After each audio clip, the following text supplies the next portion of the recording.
Most people have never heard the name Henry Mucci. And that's strange because in January of 1945, this man led one of the most daring and perfectly executed rescue missions in U.S. military history. He and his small team of soldiers crept deep behind enemy lines, outnumbered by the Japanese by more than 100 to 1, and somehow, they pulled off the impossible. They saved over 200 prisoners of war who had been given up for dead. It was one of those missions that defied logic, a story that should have been immortalized alongside names like Eisenhower or Patton. But it wasn't. Instead, Mucci's name disappeared. He died decades later, quietly, barely mentioned in history books. No blockbuster movies, no medals of fame. And yet, what he achieved changed lives, not just of the men he saved, but of every family who got to see their sons come home alive. This is the story of how an ordinary man with an extraordinary sense of duty led one of the greatest rescues in military history.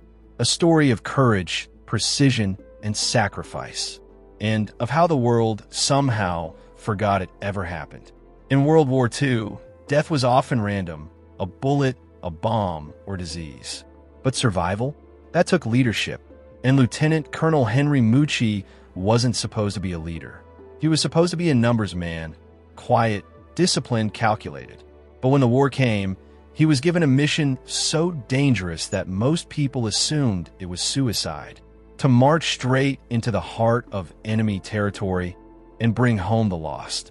Imagine this. You're an American soldier captured by the Japanese in 1942, forced to march through the blistering heat of the Philippines. No food, no water, no rest. Tens of thousands collapse along the way. Those who fall behind are executed with bayonets. This was the Bataan Death March, one of the darkest moments in U.S. military history. More than 60,000 Filipino and American prisoners were forced to walk over 60 miles, and thousands never made it. The survivors ended up in Cabanatuan, a prisoner of war camp surrounded by barbed wire, disease, and despair. For years, they endured unspeakable conditions: malaria, starvation, torture. Some men were so weak they couldn't stand. Others were executed for stealing scraps of food.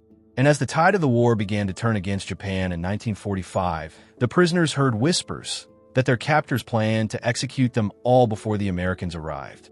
It wasn't just paranoia. U.S. intelligence confirmed it.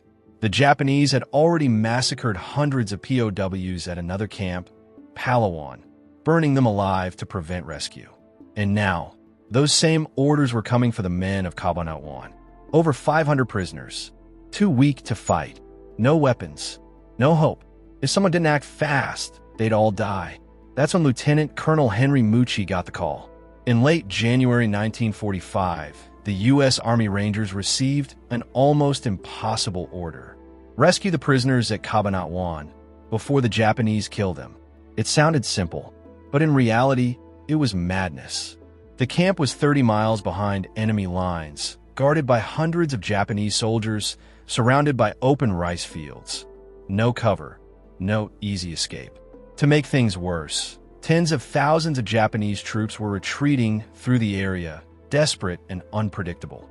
If the Rangers were spotted, the Japanese could execute every prisoner before the rescue even began. So the mission had to be done in total secrecy at night and with absolute precision. And the man chosen to lead, it was Lieutenant Colonel Henry Mucci, commander of the 6th Ranger Battalion. When Mucci was briefed on the operation, his response was calm and simple: "We'll bring them out." That confidence wasn't arrogance. It was faith. Faith in his men, faith in discipline, and faith in the cause.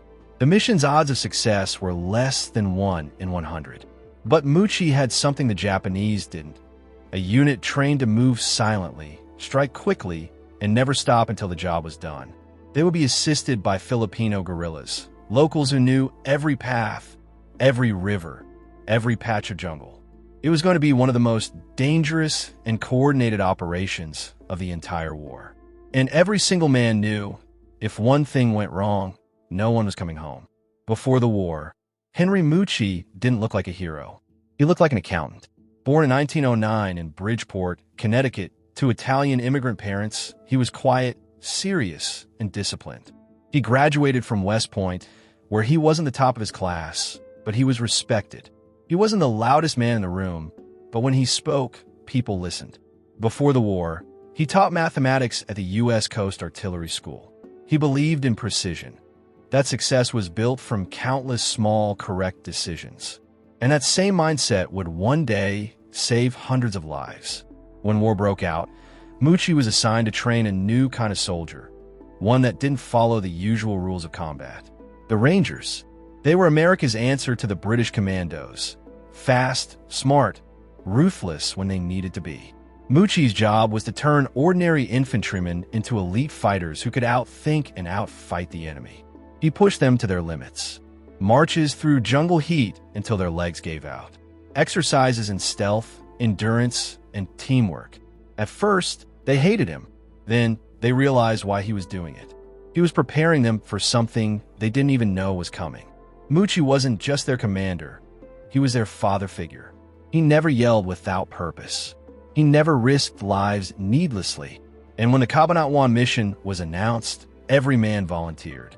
Not because they wanted glory, but because if Mucci was leading, they believed they had a chance.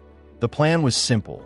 On paper, a team of 121 Rangers, supported by roughly 200 Filipino guerrillas, would sneak 30 miles behind enemy lines, assault the camp, and extract over 500 prisoners. But how do you move over 300 men through enemy territory without being seen? That's where the Alamo Scouts came in, an elite reconnaissance team known for their invisibility. They've been operating in the Philippines for months, gathering intelligence and mapping enemy movements. The Scouts infiltrated first. They spent days watching the camp, learning every guard rotation, every patrol path, even the timing of the camp's evening routines. They discovered the camp was lightly defended by about 250 Japanese soldiers. But the real danger came from the reinforcement units nearby, 8,000 troops just a few miles away. If the alarm went off, the Rangers would be crushed before they even reached the gates. So Mucci and the Filipino guerrilla leader, Captain Juan Pajota, came up with a plan so bold it sounded insane. The guerrillas would block the roads with ambush teams, delaying any reinforcements. Meanwhile, inside the camp, the Rangers would coordinate a two-sided assault, striking from north and south simultaneously. And to pull off the ultimate distraction, AP-61 Black Widow aircraft would buzz the camp at low altitude, pretending to crash, distracting the guards long enough for the Rangers to get into position. Every detail mattered. Every minute was accounted for. And every man knew, if one Japanese soldier raised the alarm too soon, it was over. So, in the fading light of January 30th, 1945, they began the crawl. The Rangers crawled for over a mile across open rice fields. No trees, no cover, just wet mud and moonlight. They couldn't stand, couldn't talk, couldn't even swat at the insects biting their faces. It took 3 hours to cover that single mile. Every second, they expected to hear a shout, a gunshot, the alarm. But never came.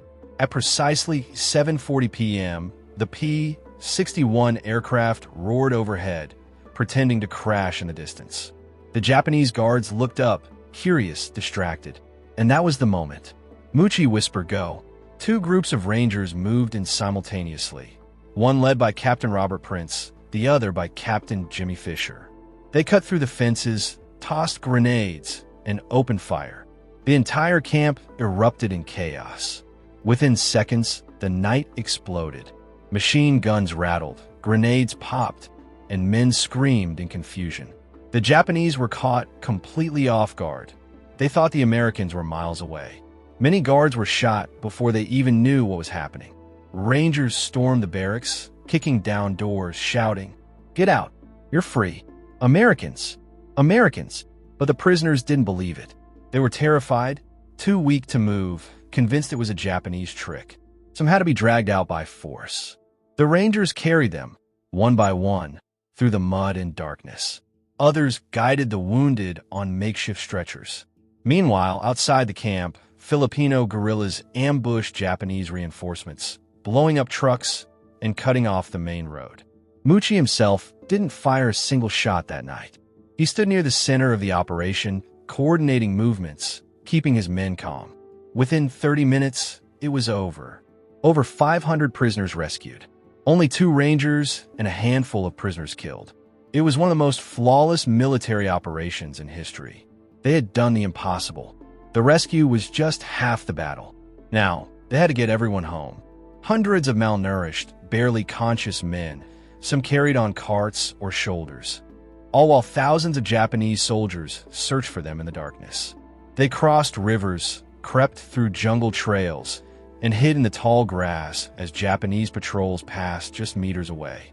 The Filipino guerrillas fought running battles to keep the path open. Dozens of them died, buying time for the rescue team to move. For 3 days, they marched through enemy territory. No food, no sleep, just determination. And finally, on February 1st, they reached the American lines. As the survivors limped into camp, soldiers broke down in tears. No one believed it was possible. A mission thought to be suicide had turned into one of the most successful rescues in U.S. history. News of the raid spread fast. Headlines called it the greatest rescue mission of the war. Lieutenant Colonel Henry Mucci and his men were hailed as heroes. But the fame didn't last. When the war ended, the world moved on, to the atomic bomb, to Europe's recovery, to new wars and new headlines. Mucci gave interviews, appeared in newspapers, even ran for Congress. But within a few years, his name had faded from memory. He never sought attention. He rarely spoke of what he'd done. To him, the mission wasn't about glory, it was about duty. He once said, "Those boys deserve to come home." That's all that mattered. He lived a quiet life until his death in 1997 at age 88. Few people outside the military even knew his name. But the men he saved never forgot. They visited him, wrote him letters, called him a father. Because to them, Mucci wasn't just a soldier. He was the reason they lived. In an age where we celebrate fame over sacrifice, stories like Henry Mucci's remind us of what real heroism looks like. He didn't have movie deals or medals of celebrity. He had something rarer, the loyalty of every man who followed him into hell and made it out alive. Today, the Cabanatuan raid is studied in military academies as a perfect example of courage, strategy, and leadership. But most people still don't know the name of the man who made it happen. And maybe that's the point. Maybe true heroes don't need recognition because they already know what they've done. Still, stories like this deserve to be told. Because if we forget the people who risked everything for others, we forget what humanity is capable of. Lieutenant Colonel Henry Mucci didn't just save 200 men.